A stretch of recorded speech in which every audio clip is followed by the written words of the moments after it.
বনানী সামরিক কবরস্থানে চিরনিদ্রায় শায়িত হলেন মেজর মাহফুজুল হক ও ক্যাপ্টেন তানভীর সালাম শান্ত।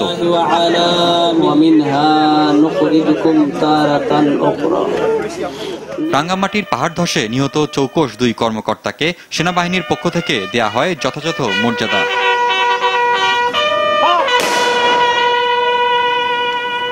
নিহতদের রুহের মাগফিরাত কামনা করে দোয়া ও শোকাহত পরিবারের প্রতি সমবেদনা জানানো হয়। ইন্তেকাল করেছেন, তাদের রুহে আদিয়া পৌঁছে দাও। প্রিয়জনকে হারিয়ে শোকে বিহ্বল পরিবার ও সহযোদ্ধারা।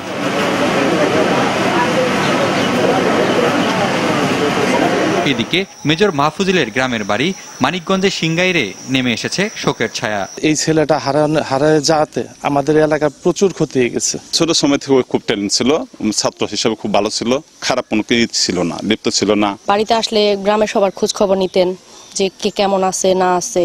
নাতির মৃত্যুর শোক সইতে না পেরে বৃহস্পতিবার সকালে মারা যান ক্যাপ্টেন তানভীর সালাম শান্তর দাদা আব্দুল আজিজ মোল্লা।